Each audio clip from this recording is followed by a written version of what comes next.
اچھا ایسا کرتے ہیں ہم اپنے سیشن کا سٹارٹ لیتے ہیں پھر باقی اسٹوڈنٹس بھی انشاءاللہ ہمیں ساتھ میں جوائن کرتی ہیں.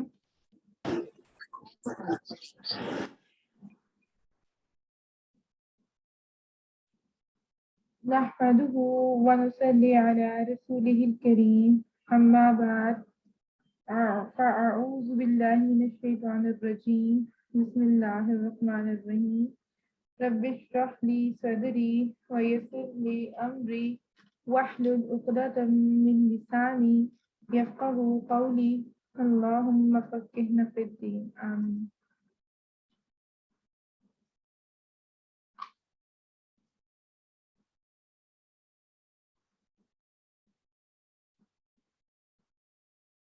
اچھا جی، آج ہم سورہ کہف کا تھرڈ سیشن لینے جا رہے ہیں اور آپ میں سے جن اسٹوڈنٹس نے ہمیں نیو جوائن کیا تھا ان کے لیے میں نے کچھ دن پہلے جیسے ہمارے پاس 2 سیشنز کی ریکارڈنگ تھی اور جتنا بھی PDF نوٹس تھے وہ بھیج دیے تھے.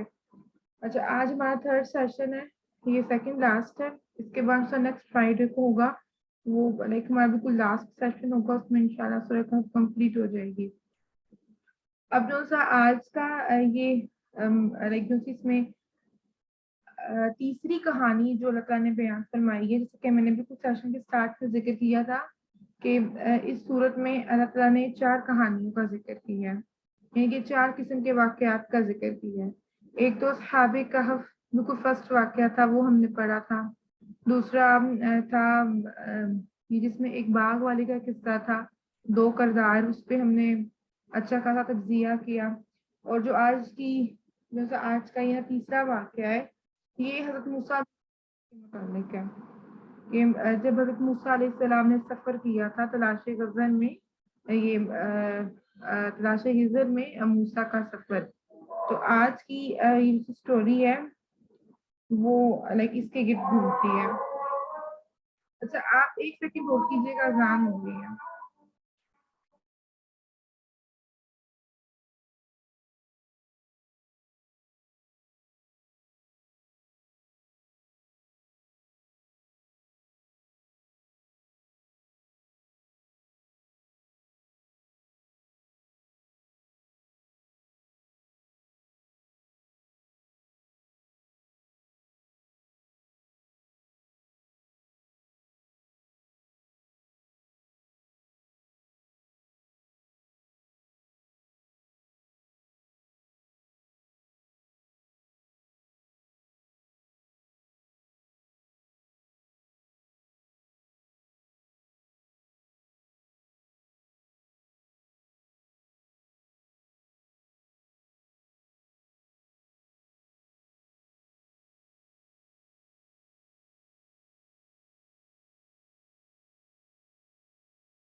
استاذہ کوئی آواز نہیں ہے. ہلو ہلو اذان ہو رہی ہے اس لیے میں نے مائک میوٹ کیا ہے. بس یہ جیسے اذان ختم ہوتی ہے میں سٹارٹ کرتی ہوں. جی جی جی اچھا ٹھیک ٹھیک ویری گڈ الحمد للہ.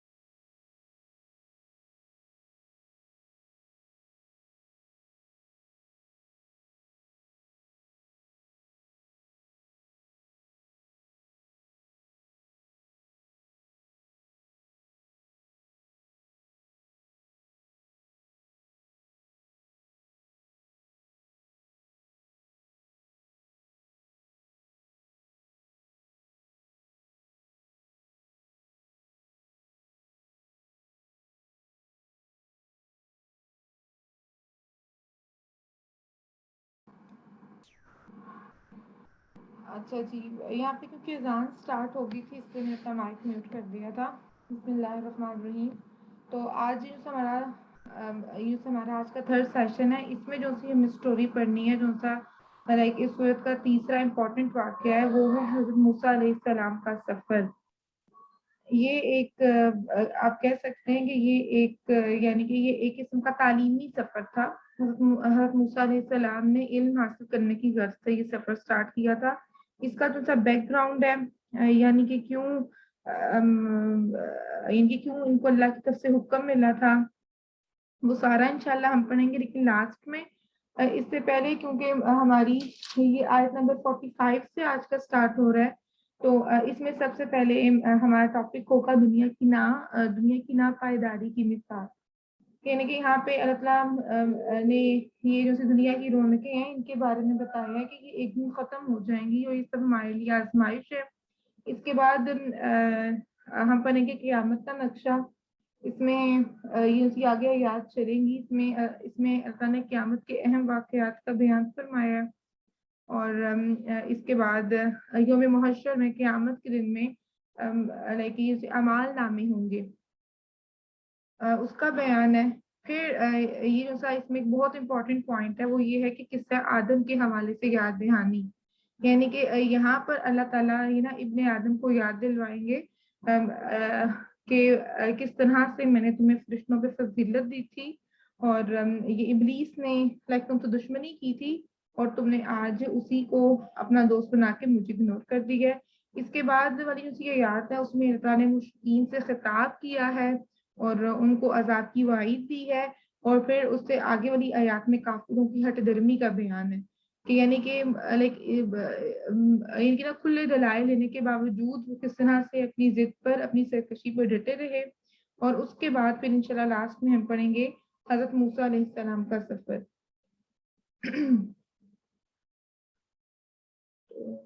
میں یہ آیات یہاں پہ اسکرین شیئر کرتی ہوں.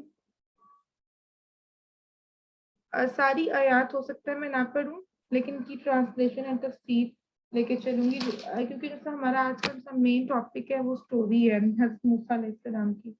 اچھا جی, یہ جب تک اوپن ہوتا ہے تو میں شروع کرتی ہوں.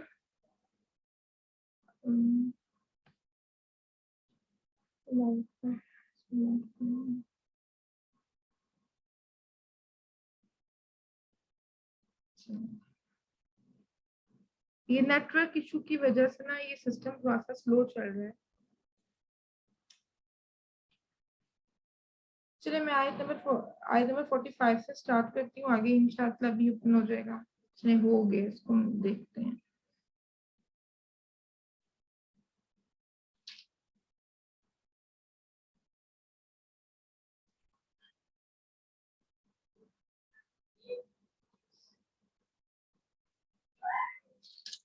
آیت نمبر 45 سے ہم سٹارٹ کرتے ہیں, پھر یہ آہستہ آہستہ اوپن ہو رہا ہے. اس میں جو آیت نمبر 45 ہے, وَاضْرِبْ لَهُم مَثَلَ الْحَيَاةِ الدُّنْيَا كَمَاءٍ أَنزَلْنَاهُ مِنَ السَّمَاءِ فَاخْتَلَطَ بِهِ نَبَاتُ الْأَرْضِ. اب یہاں پہ اللہ تعالیٰ نے دنیا کی مثال کس طرح سے دی ہے. آپ ان کے لیے یہ جو دنیاوی زندگی کی مثال بیان فرمائیں کہ وہ پانی کی طرح ہے جو آسمان سے برسایا, پھر اس سے مل کر زمین کی نباتات نکل آئی, پھر وہ چورا چورا ہو گئی, جسے ہوا اڑائے پھر رہی ہے, اور اللہ ہر چیز پر قادر ہے. مال و اولاد اور دنیاوی زندگی کی رونق ہے. یہ ہمارا ہو گیا پوائنٹ. مال اور اولاد دنیاوی زندگی کی رونق ہے, اور آپ کے رب کے پاس باقی رہنے والی نیکیاں ثواب اور توقع کے اعتبار سے بہت ہی عمدہ ہیں. اچھا جی, اب یہاں پر اللہ تعالیٰ, یہ ہمارے پاس آیات بھی آ گئی ہیں. میں تقریباً یہاں پہ میں نے 2 آیات کی ٹرانسلیشن کی ہے, آیت نمبر 45 سے لے کے 46 تک. اب اس میں اب نا اللہ تعالیٰ فرما رہے ہیں کہ آپ لوگوں سے دنیاوی زندگی کی مثال بیان فرما دیجیے کہ یہ جو سی دنیاوی زندگی ہے اس کو نا کس قدر فنا ہو جائے گی. اور اس کی مثال اللہ تعالیٰ دے رہے ہیں زمین کی کھیتی سے, زمین کی نباتات سے, کہ تاکہ ہم لوگ مثال کے ذریعے اس چیز کو سمجھ جائیں. تو اس میں اللہ فرماتے ہیں کہ جس طرح سے ہم آسمان سے پانی برساتے ہیں اور زمین اس کو جذب کر لیتی ہے, اور پھر اس کے بعد سے پھر کھیتی کا عمل شروع ہوتا ہے. تو یہاں پہ اللہ فرما رہے ہیں کہ یہ پہ زمین کی جو سی ہوتی ہے کھیتی، جب یہ خوب گنجان ہو جاتی ہے اور اس میں سے آدمی بھی کھاتے ہیں اور جانور بھی، یہاں تک کہ جب زمین لائک اپنے پورے جوبن پر آ جاتی ہے، یعنی کہ مکمل طور پہ خوبصورت بن جاتی ہے، اس میں ہر طرف ہریالی ہو جاتی ہے، اور جو سے اس کے مالک ہوتے ہیں وہ یہ گمان کر بیٹھتے ہیں کہ اب ہم اس پر قادر ہو چکے ہیں، تو اللہ تعالیٰ کہتے ہیں کہ اس پر پھر ہمارا حکم آ جاتا ہے اور ہم اس کو کاٹ کے رکھ دیتے ہیں جیسے کل تک تھی نہیں. یعنی کہ اب دیکھیں یہاں پہ نا اللہ تعالیٰ نے مثال دی ہے کہ یہ جو ہے نا دنیا کی زندگی، یہ بالکل ایک آزمائش ہے، ٹھیک ہے. یعنی کہ یہ نا کسی بھی وقت ختم ہو سکتی ہے، بالکل یہ ایک فانی چیز ہے. تو تم یعنی کہ جب میں تمہیں کوئی نعمتیں عطا کرتا ہوں تو تم اس پر لائک اپنا فخر کرتے ہو، اور لائک یعنی کہ فخر و غرور کرتے ہو، لیکن یہ چیزیں ہیں یہ ہمیشہ کے لیے نہیں رہیں گی، ٹھیک ہے. تو اس کے بعد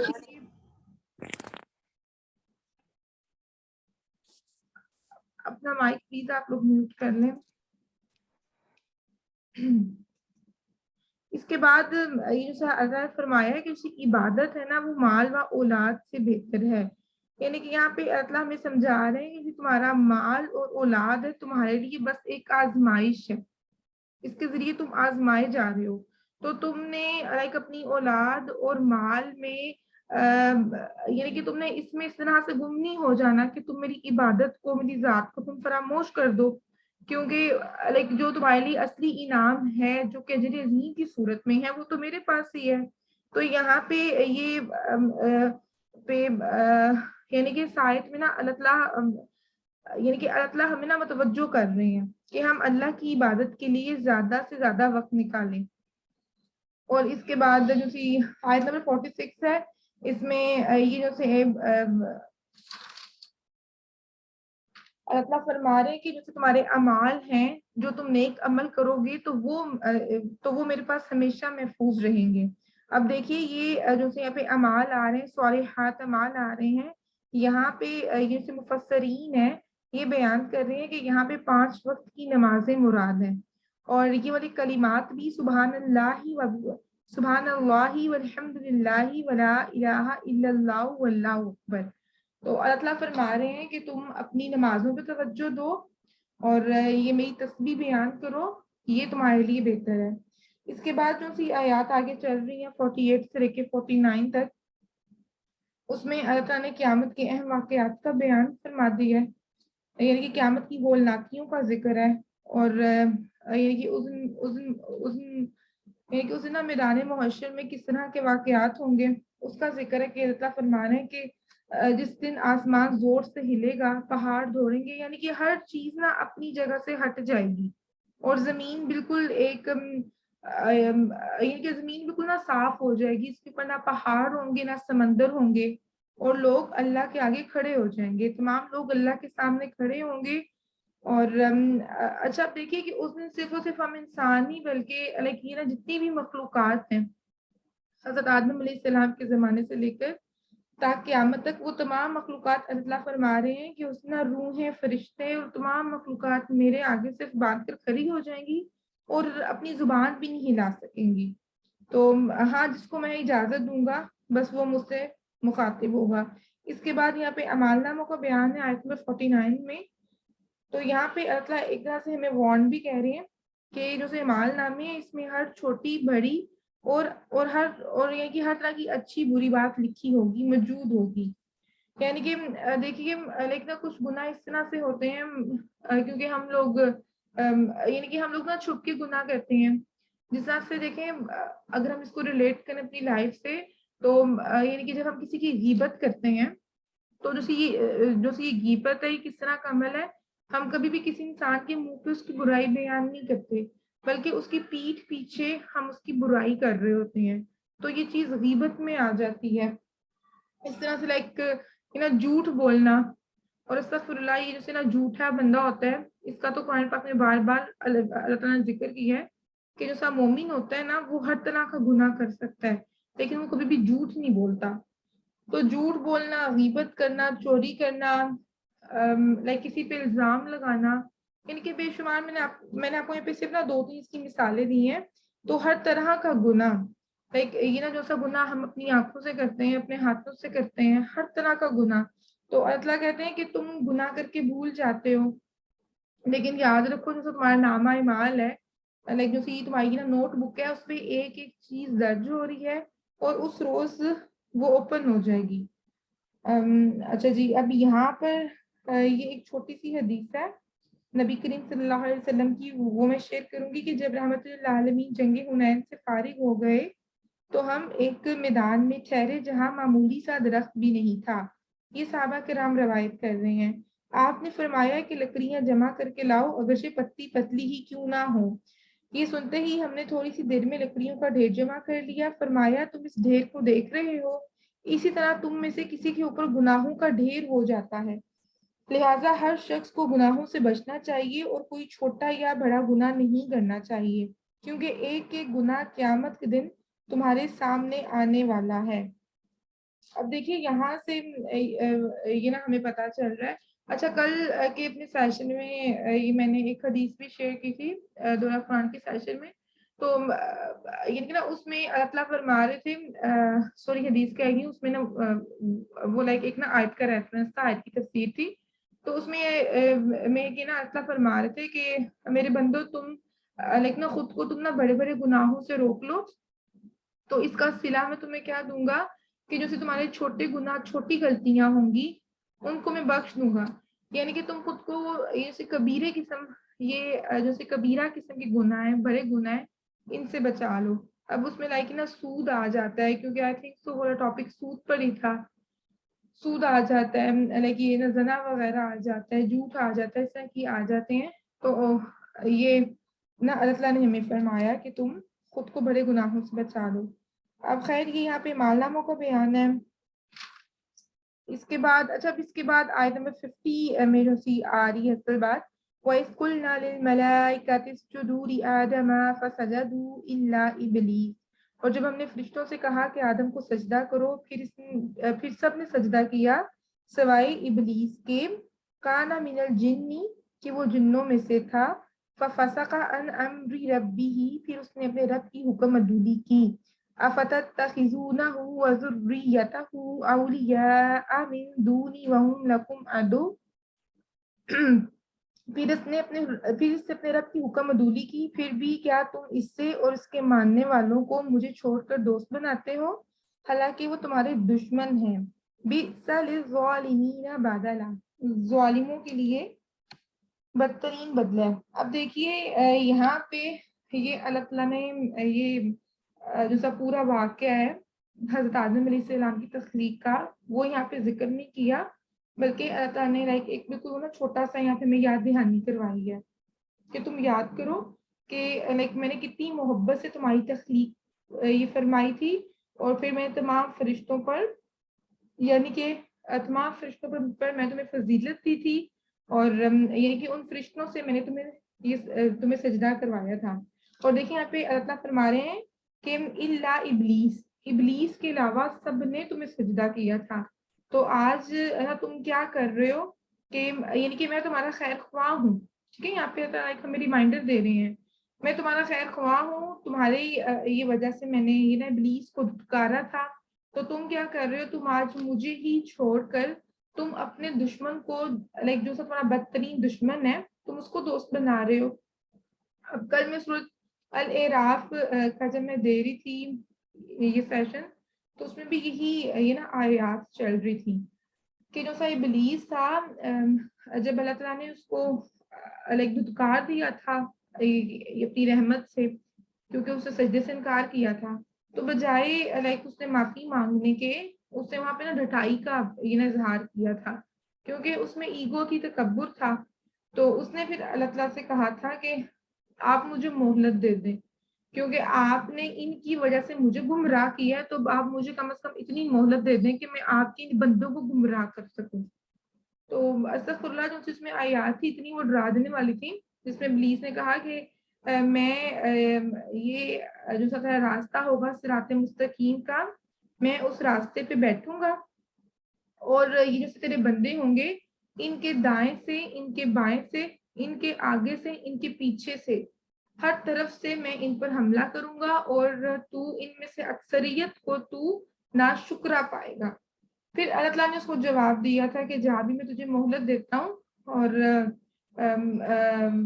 اور یعنی کہ تو یہ بھی بات یاد رکھ کہ جو سے میرے بندے ہوں گے نیک بندے ان پر تیرا داؤ مکر و فریب نہیں چلے گا، لیکن جو ان کے جو لوگ نا تجھے فالو کریں گے میں ان کو اور یعنی کہ نا تیرے سمیت میں نا جہنم کو ان لوگوں سے بھر دوں گا. تو اب یہاں پہ دیکھیے کہ نا اللہ تعالیٰ یہ بار بار ہمیں وارن کرتے ہیں قرآن پاک میں. اگر آپ اس کا یہ نہ پڑھیں ٹرانسلیشن سے تو مختلف مقامات پر اللہ تعالیٰ نے یہ ابلیس کا اور یہ حضرت آدم علیہ السلام کا یہ جو سا واقعہ ہے اس کو چھیڑا ہے. ٹھیک ہے نا. اب یہاں بھی اللہ تعالیٰ ہمیں ریمائنڈر دے رہے ہیں کہ دیکھو اس نے لائک یہ نا باقاعدہ وارن کیا تھا. اور یہ جو سی اور اچھا یہ جو سی نا چیز مجھے کل کی آیت میں لگی تھی کہ ابلیس نے کہا تھا کہ تو اس میں سے اکثریت کو ناشکرا پائے گا. یعنی کہ اب یہاں سے دیکھیے جو سی ہمارے لیے اس میں لرننگ پوائنٹ نکل رہا ہے وہ یہ کہ ہمیں ہر حال میں نا اللہ کا شکر گزار بندہ بننا چاہیے، کیونکہ جو اللہ کا شکر گزار بندہ نہیں ہوتا پھر وہ شیطان کی پارٹی میں شامل ہو جاتا ہے. اور آپ یہ بھی بات یاد رکھیے گا کہ جو اللہ تعالیٰ کی نعمتوں کا شکر ادا نہیں کرتا نا اس سے پھر نعمتیں چھین لی جاتی ہیں. تو یہ جو سا ابلیس کا ٹارگٹ ہے نا سب سے بڑا کہ اس نے ہمیں ہر حال میں نا شکرا بنانا ہے، کیونکہ یہ نا سورۃ الاعراف میں باقاعدہ اس کا یہ مکالمہ ہے. اس نے باقاعدہ کہا تھا کہ تو نا ان میں سے اکثریت کو تو نا شکرا ہی پائے گا. تو یہ اب یہاں پہ اللہ تعالیٰ نے وہی ریمائنڈر ہمیں دیا ہے کہ دیکھو وہ تو تمہارا اتنا بڑا دشمن ہے، وہ مجھے کہہ چکا ہے کہ وہ صراط مستقیم میں تمہارے راستے پہ بیٹھے گا، تمہارے دائیں بائیں آگے پیچھے ہر جگہ سے آئے گا. تو میں تمہیں قرآن میں کھلا کھلا وارن کر دی ہے، اس کے باوجود تم کیا کر رہے ہو. ٹھیک ہے. یہاں پہ اللہ تعالیٰ نے اپنے احسان کی لائک اپنی محبت کی یاد دہانی کروائی ہے کہ یاد کرو وَإِذْ قُلْنَا لِلْمَلَائِكَةِ اسْجُدُوا، جب میں نے فرشتوں کو حکم دیا تھا کہ وہ تمہیں سجدہ کریں. اب دیکھیں صرف فرشتے ہیں نا وہ اللہ تعالیٰ کی کس قدر عبادت کرتے ہیں. تو یعنی کہ اتنی مخلوق ہونے کے باوجود جو اللہ تعالیٰ کی اطاعت گزار تھی اللہ تعالیٰ نے ہمیں پیدا کیا. اور پھر آپ یہ دیکھیے کہ ہم اللہ تعالیٰ کی تخلیق ہیں، اللہ تعالیٰ اپنی تخلیق سے کس قدر محبت کرتے ہیں. تو یہاں پر اگر آپ یعنی کہ اگر آپ یہ نا یہ آیت میں 50 اگر آپ اس میں غور و فکر کریں تو یعنی کہ اس میں آپ کو ایک طرح کا شکوہ بھی نظر آئے گا. اب اللہ تعالیٰ کیا فرما رہے ہیں کہ تم اسے اور اس کے ماننے والوں کو مجھے چھوڑ کر ان کو دوست بناتے ہو. یعنی کہ میں تمہارے ساتھ خیر خواہی کی تھی بجائے کہ تم لائک نا مجھے اپنا دوست بناتے، تم میری اطاعت کرتے، تم نے اپنے دشمن کو ہی دوست بنا لیا ہے. یہاں پر دیکھیے کہ اللہ تعالیٰ ہم سے کتنے پیار سے شکوہ بھی کر رہے ہیں، ہمیں وارن بھی کر رہے ہیں. تو یہ یہاں پہ اس کا ذکر ہے. جو اس میں ایک اور امپورٹنٹ بات پتہ چل رہی ہے کہ کانا من الجن، جو سا ابلیس تھا نا وہ جنوں میں سے تھا. تو یہ جو سی قوم جنات ہے نا خیانت اس کی گھٹی میں ہوتی ہے، کیونکہ جو سی جنات ہیں یہ آگ کے شعلوں سے پیدا کیے گئے ہیں اور جیسے فرشتے ہیں وہ اللہ کے نور سے پیدا کیے گئے ہیں. اور دوسرا انسان ہے وہ لائک یعنی کہ ہم یہ نا انسان مٹی سے پیدا کیے گئے ہیں. تو دوسرا ابلیس تھا، اس نے کیوں نافرمانی کی تھی؟ اپنے تکبر کی بنا پر. اس نے کہا تھا کہ میں اس سے بہتر ہوں، میں آگ سے پیدا ہوا ہوں اور یہ تو مٹی سے معمولی سا انسان ہے. اور اس تکبر کی بنا پر. اور ایک اور پوائنٹ کہ دیکھیے جب اللہ تعالیٰ نے اس کو کہا کہ ٹھیک ہے تم یعنی کہ تم یہاں سے نکل جاؤ، یہ یعنی کہ نا اللہ تعالیٰ نے اس کو اپنی رحمت سے نکال دیا تھا، تو بجائے اللہ تعالیٰ سے معافی مانگنے کے یعنی کہ توبہ استغفار کرنے کے اس نے انتہائی سرکشی کا مظاہرہ کیا تھا. تو یہاں سے ہم نے یہ سیکھنا ہے اپنے لیے کہ اگر ہم سے کوئی غلطی ہو جائے تو ہم نے کیا کرنا ہے، ہم نے نہ فوراً ہم نے اللہ سے اس کے لیے توبہ کر لینی ہے. ہمارے اندر فوراً احساس یہ نا ندامت پیدا ہونا چاہیے، کیونکہ حضرت آدم علیہ السلام سے پھر جب غلطی ہوئی تھی تو انہوں نے کیا کیا تھا، انہوں نے فوراً اللہ سے رو رو کر معافی مانگ لی تھی، اپنا گناہ معاف فرما لیا تھا. لیکن شیطان ابلیس ہے وہ دیکھنے آج تک دھتکارا ہوا ہے اور اس کا ٹارگٹ ہم انسان ہی ہیں اور وہ ہمیں کیا کر رہا ہے، ہمارے ٹریک سے ہٹا رہا ہے.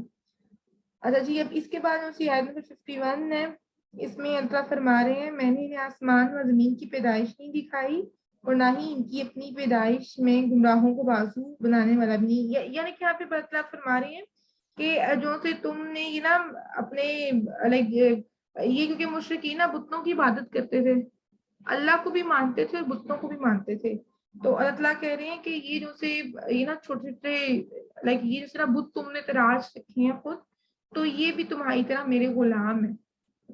تو اللہ تعالیٰ کہہ رہے ہیں کہ تم نے مجھے چھوڑ کر یہ جیسے جھوٹے معبود بنا رکھے ہیں، وہ بھی لائک نا جیسے تم میرے غلام ہو ویسے وہ میرے غلام ہیں، اور ان کا کسی بھی چیز پر اختیار نہیں ہے.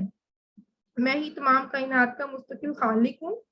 تو تم کیا کرو، ان سے باز آ جاؤ، کیونکہ اللہ کے نزدیک کسی کی بھی سفارش کام نہیں آئے گی.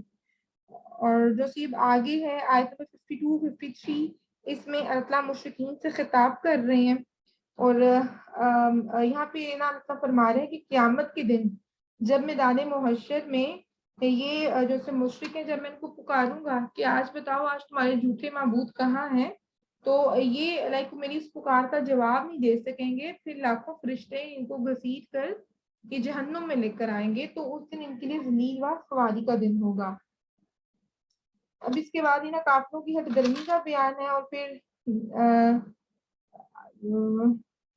آگے آیت نمبر 59 تک اللہ اپنی عظیم رحمت و مغفرت کا ذکر کر رہے ہیں. اور پھر اللہ نے فرمایا ہے کہ یہ جو سی بستیاں تباہ ہو جاتی ہیں، یعنی کہ میرے عذاب سے یہ جو سی بستیاں تباہ ہوئی ہیں، یہ تمہارے لیے باعث عبرت ہے کہ ان کو دیکھ کر تم اپنے انجام کو پہچان لو کہ تمہیں کون سا راستہ اختیار کرنا ہے. اب ہم آتے ہیں اپنی سٹوری کی طرف. یہ نا حضرت موسیٰ علیہ السلام کی سٹوری ہے، اس میں بیان ہوئی ہے. یہ حضرت موسیٰ علیہ السلام نے یہ نا سفر کیا تھا. اس سفر کا یہاں پہ ذکر ہے، اور اس میں ہمارے لیے لائک بہت سے لرننگ پوائنٹس ہیں. میں اس کی ٹرانسلیشن نہیں کروں گی، میں جیسے اس کی تفسیر آپ سے یہ بیان کروں گی بالکل سٹوری کی صورت میں، تاکہ آپ اس کو انجوائے کریں. اچھا، اب یہ آیت نمبر 60 سے سٹارٹ ہو رہی ہے.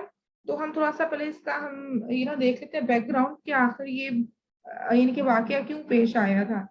تو ہوا یہ تھا کہ نا ایک سائل یعنی کہ کوئی ایک تھا سوال پوچھنے والا تھا.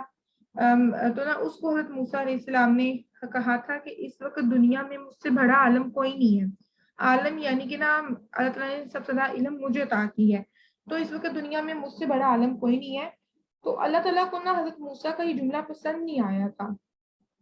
پھر اللہ تعالیٰ نے کیا کیا کہ اپنی وحی کے ذریعے نا ان کو اطلاع دی کہ نہیں موسیٰ تم غلط ہو، یعنی کہ ہمارا ایک بندہ ہے خضر علیہ السلام جو آپ سے بھی بڑا عالم ہے، وہ موجود ہے، اور اب آپ جائیں اور ان سے کچھ سیکھیں. یعنی کہ دیکھیں نا اللہ تعالیٰ کو اپنے نبی کی یہ بات پسند نہیں آئی کہ انہوں نے کہہ دی کہ یعنی کہ میں ہی سب سے بڑا عالم ہوں، میرے پاس سب سے زیادہ علم ہے. تو اللہ تعالیٰ نے فوراً ان کی تفہیم فرما دی کہ تم سے بھی اوپر ایک علم والا موجود ہے. اور یہ اسی تفاسیر ہے، اس میں لکھنا درج ہے کہ نا ہر علم سے یعنی کہ نا ہر علم والے سے اوپر ایک یعنی کہ ہر علم والے سے اوپر ایک اور علم والا موجود ہوتا ہے. تو اب یہاں پہ اللہ حضرت موسیٰ کو حکم دے رہے ہیں کہ آپ جائیں اور ان سے کچھ سیکھیں، یعنی کہ ان سے آپ ان سے کوئی تعلیم حاصل کریں تاکہ آپ کو پتہ چلے کہ ان کے پاس آپ سے زیادہ علم ہے اور وہ علم آپ کے پاس نہیں ہے. تو حضرت موسیٰ علیہ السلام بہت حیران ہوئے. تو انہوں نے کہا کہ اللہ ان سے ملاقات کیسے ہو سکتی ہے؟ تو اللہ نے فرمایا کہ جہاں دو سمندر ملتے ہیں وہاں وہ ہمارا بندہ ہوگا. نیز ابھی اللہ فرما رہے ہیں کہ مچھلی کو اپنے ساتھ لے جاؤ، کہ جہاں مچھلی تمہاری ٹوکری سے نکل کر غائب ہو جائے گی تو سمجھ لینا یہی مقام ہے. یعنی کہ اللہ نے بھی یہاں پہ کوئی ایک ہنٹ دے دیا تھا کہ جہاں پر تمہاری مچھلی غائب ہو جائے گی وہیں پہ تمہیں وہ میرا بندہ مل جائے گا. چنانچہ حضرت موسیٰ نے مچھلی لی اور اپنا سفر شروع کر دیا، اور اپنے ساتھ اپنے نوجوان شاگرد یشوع بن نون، یہ جو ان کے اسٹوڈنٹ تھے ان کا نام تھا یشوع بن نون، کو بھی ساتھ لیا. اور یہ جو ہے جناب یشوع بن نون، ان کے بارے میں کہا جاتا ہے کہ یہ وہی ہیں جنہوں نے حضرت موسیٰ علیہ السلام کے بعد یہ بنی اسرائیل کو لے کر اپنا وطن دوبارہ حاصل کیا تھا، فلسطین کو آزاد کروایا تھا. اچھا جی، تو اب آپ یہاں پہ دیکھیے کہ حضرت موسیٰ علیہ السلام کے اندر یہ جو علم ہے، یعنی کہ اس کو حاصل کرنے کی کتنی لگن ہے. یہ علم سیکھنے کے معاملے میں کہتے ہیں کہ میں تو سفر ختم ہی نہیں کروں گا جب تک میں دو دریاؤں کے سنگم پہ نہ پہنچ جاؤں. اور دیکھیں اب یہاں سے نا ہمارے لیے کیا لرننگ پوائنٹ ہے کہ یعنی کہ جب ہم کچھ سیکھ رہے ہوتے ہیں تو یعنی کہ نا ہم بالکل اگر ہم نا بہت کم کام بھی کرتے ہیں تو ہم تھک جاتے ہیں، ہم کہتے ہیں بس ہم تھک گئے ہیں، اب ہم نے نا چھٹی کرنی ہے. لیکن دیکھیں یہاں پہ حضرت موسیٰ علیہ السلام فرما رہے ہیں کہ میں تو اپنا سفر ہی نہیں ختم کروں گا جب تک میں یہ اچھا نا میٹنگ ابھی ختم ہو جائے گی تو کائنڈلی آپ کو میم جوائن کر لیجیے گا، اس کا ٹائم بس اتنا ہی ہوتا ہے. تو یہاں پر نا حضرت موسیٰ علیہ السلام کے اندر اتنا شوق لگن ہے، وہ کہہ رہے ہیں کہ یہ جب تک یہ سفر ختم نہیں ہوگا میں اس وقت تک چین سے نہیں بیٹھوں گا جب تک میں وہ علم حاصل نہ کر لوں جس کی طرف اللہ تعالیٰ نے میری رہنمائی کی ہے. اب یہاں سے ہمارے لیے بہت اچھا ایک نا لرننگ پوائنٹ نکلتا ہے اگر ہم اس کو اپنی لائف سے ریلیٹ کریں کہ ہمارے اندر بھی اسی طرح سے علم حاصل کرنے کا شوق جذبہ ہونا چاہیے جس طرح سے حضرت موسیٰ علیہ السلام کے اندر تھا. اور یہاں پر میں آپ سے نا واصف علی واصف کا ایک بہت اچھا قول ہے وہ شیئر کروں گی. جناب واصف علی واصف نے فرمایا تھا کہ جو سا شوق ہے یہ بذات خود ایک منزل ہے، جس کو شوق مل جاتا ہے اس کو منزل مل جاتی ہے. اور یہ ہماری بہت اچھی استاذہ ہیں، انہوں نے بھی ذکر کیا تھا کہ جیسے اللہ کے مقرب بندے یہ نا کیسے بنتے ہیں، یعنی کہ یہ نا جن کے اندر نا علم حاصل کرنے کا شوق ہوتا ہے تو صرف وہ شوق ہی ان لوگوں کو نا اللہ کے قریب ترین کر دیتا ہے. تو ہمارے اندر شوق ہونا چاہیے، اگر ہمارے اندر شوق ہوگا ہمارے اندر طلب ہوگی تو تبھی اللہ تعالیٰ ہمیں پہ سیکھنے کے لیے اپرچونٹیز دیں گے، اور اگر ہمارے اندر شوق ہی نہیں ہوگا پھر ہمیں کچھ بھی نہیں مل سکتا. اینی ویز اب آگے آیت نمبر 61 سے لے کے 63 میں اب یہ نا آگے ہے کہ اچھا جی اب جب وہ مقام آ گیا یعنی کہ یہ جو سا دو دریاؤں کا سنگم تھا جب یہ وہاں پہ پہنچ گئے تو اب یہ وہاں پر آرام کرنے لگے کہ اچھا اس کے بعد یہ جب وہاں پر پہنچے تو اپنی مچھلی سے غافل ہو گئے. یعنی کہ حضرت موسیٰ علیہ السلام کو جو اللہ تعالیٰ نے کہا تھا کہ جہاں پہ مچھلی غائب ہوگی وہی تمہارا مقام ہے، تو ظاہر ہے انہوں نے اتنا لمبا سفر کیا تھا، یہ یہاں پر تھوڑا سا سستانے کے لیے رک گئے تھے تو یہاں پر ان کی آنکھ لگ گئی تو وہ سی مچھلی تھی نا وہ سی تھی ٹوکری اس میں سے نکل کر وہ دریا تھا اس کے اندر چلی گئی. اب یہ اس کے بعد جب جاگے انہوں نے پھر جب آگے انہوں نے جب اپنا یہ سفر دوبارہ سے انہوں نے اپنے سفر کو جب سٹارٹ کیا تو آگے جا کے حضرت موسیٰ علیہ السلام نے اپنے اس خادم سے کہا، اسٹوڈنٹ سے کہا کہ میرا ناشتہ لاؤ، یہ سفر کر کے تو ہم بری طرح سے تھک گئے ہیں. تو خادم نے کہا آپ نے دیکھا یہ کیا ہوا، جب ہم اس چٹان کے پاس ٹھہرے ہوئے تھے تو اس وقت تو مجھے مچھلی کا خیال بھی نہیں رہا. تو اب یہاں سے حضرت موسیٰ علیہ السلام کو یاد آیا کہ اللہ تعالیٰ نے کہا تھا کہ جہاں پہ مچھلی غائب ہو جائے گی نا وہیں پہ تمہیں میرا یہ نا ملے گا بندہ. تو اب جو حضرت موسیٰ علیہ السلام ہے وہ پھر وہیں سے اٹھے اور انہوں نے کیا کیا کہ پیچھے چلے گئے جہاں پہ ان کا تھا. اچھا اب یہ آگے آیت نمبر 64 سے 67 تک آ رہی تفسیر کہ حضرت موسیٰ علیہ السلام نے کہا اسی کی تو ہمیں تلاش تھی، اور وہاں انہوں نے ہمارے بندوں میں سے ایک بندے کو پایا. اب یہ نا اللہ تعالیٰ یہاں پہ مخاطب ٹرانسلیشن میں کر رہی ہوں، اور وہاں انہوں نے ہمارے بندوں میں سے ایک بندے کو پایا جسے ہم نے اپنی رحمت سے نوازا تھا اور اپنی طرف سے خاص علم عطا کیا تھا. موسیٰ علیہ السلام نے اس سے کہا کیا میں آپ کے ساتھ رہ سکتا ہوں تاکہ مجھے بھی آپ سے یہ کہ جو سا علم آپ کو اللہ نے عطا کیا ہے وہ میں بھی آپ سے سیکھ سکوں. تو اب انہوں نے آگے سے جواب دیا تھا کہ آپ میرے ساتھ صبر نہیں کر سکتے کیونکہ اس علم کو حاصل کرنے کے لیے صبر کرنا ہوگا. اور یہ نا دوسری بات کہ نا علم کو حاصل کرنے کے لیے صبر کرنا ہوگا. تو دیکھیں لائک آپ یعنی کہ آپ نا جس طرح کا بھی لائک اگر آپ نا علم حاصل کریں تو اس کے لیے آپ کو صبر کرنا پڑتا ہے. تو اس میں بھی ان کا یہی تھا. اب آگے آیت نمبر 68 سے 74 تک ہے. اس میں یہ سے حضرت خضر علیہ السلام ہے یہ حضرت موسیٰ علیہ السلام کو پھر دوبارہ سے کہہ رہے ہیں کہ اور جس چیز کی آپ کو خبر نہ ہو آخر آپ اس پر صبر کیسے کر سکتے ہیں. تو موسیٰ علیہ السلام نے کہا کہ انشاءاللہ آپ مجھے صابر پائیں گے اور میں کسی بھی معاملے میں آپ کی نافرمانی نہیں کروں گا. تو یہاں سے ایک اور چیز ہمیں پتہ چلتی ہے کہ جو اچھا اسٹوڈنٹ ہوتا ہے وہ اپنے ٹیچر کی بات مانتا ہے. تو اچھا اب جو سے حضرت خضر تھے یہ پھر انہوں نے کہا کہ ٹھیک ہے